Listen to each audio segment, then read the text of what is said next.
আচ্ছা, আমি দুটো কথা বলবো, খালি একটু মন দিয়ে শুনবে তোমরা। হুম। বেশি বড় করবো না ভিডিও, ছোট ভিডিও। আমার কিছু প্রশ্ন আছে।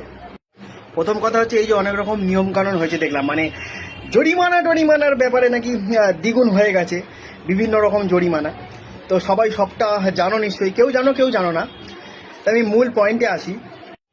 আমার কাছে কথা হলো, মানুষ ভুল ত্রুটি করলেও সব রকম জরিমানা দিতে মঞ্জুর, কিন্তু এই যে রাস্তাঘাটে যে খোবলানো রয়েছে, হ্যাঁ, রাস্তাঘাট যে মেরামত নেই, তার জরিমানা কি হবে?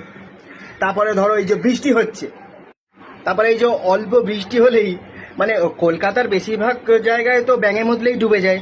হ্যাঁ, তো একদিন যদি ভারী বৃষ্টি হয় আর দেখার দরকার নেই, মানে এবারে হাফ কোমর পর্যন্ত জল হয়ে যাবে। তো সেইগুলোর কি জরিমানা হবে একটু আমাকে জানতে চাই আমি। তোমাদের কারোর কাছে কি কোনো উত্তর আছে? তাহলে আমাকে একটু তোমরা কমেন্ট বক্সে জানিও। আমি আমার দেশের মাননীয় প্রধানমন্ত্রী নরেন্দ্র মোদীজিকে বলতে চাই, এবং আমার রাজ্যের মাননীয় শুভেন্দু অধিকারী মহাশয়কে বলতে চাই, এবং রেলমন্ত্রী পদে যিনি আছেন আপনাকেও আমি বলতে চাই, রেলের তো অনেক রকম নিয়ম কানুন পরিবর্তন লক্ষ্য করলাম, খুবই ভালো ভালো কথা, কিন্তু আরএসিটা কি হবে? আমার আরএসি নিয়ে আপনাদের কাছে প্রশ্ন। আরএসি মানে অনেকেই জানো অনেকেই জানো না। আরএসি মানে হচ্ছে রিজার্ভেশন এগেনস্ট ক্যান্সেলেশন।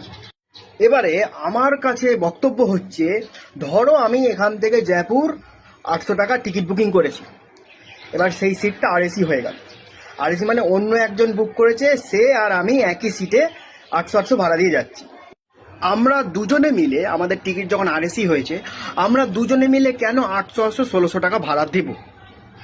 যেহেতু সিট নেই, একটাই সিট, দুজনে মিলে হাফ হাফ করে যাচ্ছি, তার এটা টাকাটাও হাফ হাফ হওয়া উচিত, 400 হওয়া উচিত।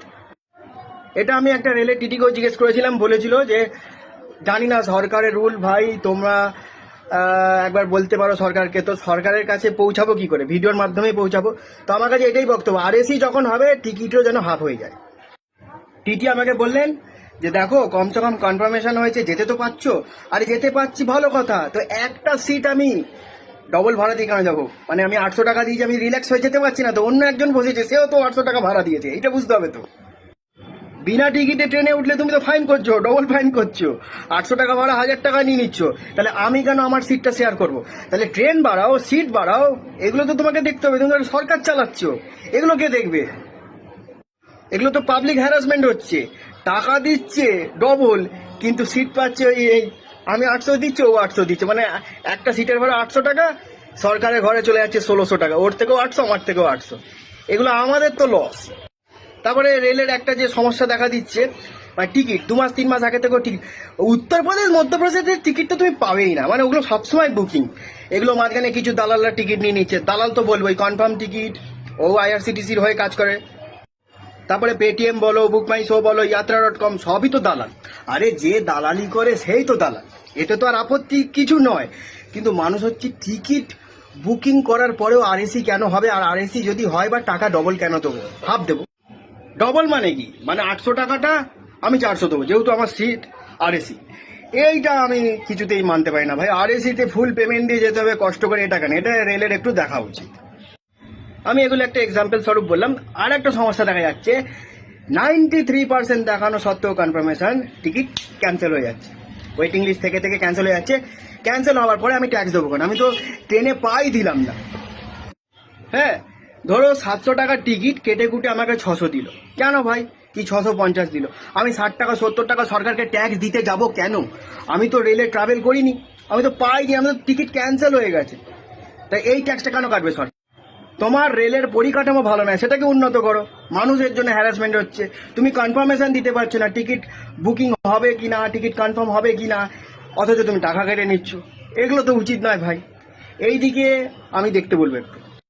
আমি একজন দেশের সাধারণ নাগরিক হিসাবে আমি তো এই সমস্যাগুলো ফেস করেছি, তাই আমি আমার দেশের প্রধানমন্ত্রী মাননীয় নরেন্দ্র মোদীজি, আপনার কাছে এই রিকোয়েস্টটা রাখবো, এই বিষয়ে একটু দেখুন, রেলের পরিকাঠামোগত ব্যবস্থাটা একটু ভালো করুন। সেরকম হলে অতিরিক্ত ট্রেন বাড়ান, রেলে কর্মচারী নিয়োগ করুন, তাতে মানুষ কি হবে? হ্যারাসমেন্ট তো কমসে কম হবে না। এই হ্যারাসমেন্টগুলো আমাদের সহ্য করতে হচ্ছে, এইগুলো যেন না করতে হয়, এইটার দিকে নজর রাখবেন।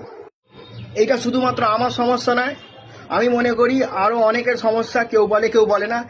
যারা যারা আমার সঙ্গে সহমত তারা ভিডিওটিতে লাইক করবে আর কমেন্ট করবে যে আর এসিতে পুরো টাকা কেন দেবো, আর এসি হলে সিটের টাকা হাফ করতে হবে।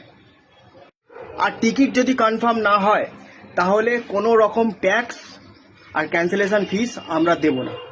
যা টিকিটের মূল্য, ধরো 700 টাকা, 700 টাকায় ফুল রিফান্ড চাই। ওই 690, 600 এরকম আমরা চাই না, আমরা চাই ফুল রিফান্ড। এইটুকুই সামান্য কথা, তাই তোমাদের সঙ্গে শেয়ার করলাম। আমি ভাবলাম আমার মতো হয়তো তোমাদেরও অনেকেরও এই সমস্যা থাকতে পারে। চলো আজকের ভিডিও এই পর্যন্ত, দেখা হচ্ছে পরবর্তী অন্য কোনো ভিডিওতে। ততক্ষণের জন্য টাটা, গুড বাই, বন্দে মাতরম, জয় হিন্দ, এই নেক্সট, লাভ ইউ গাইস।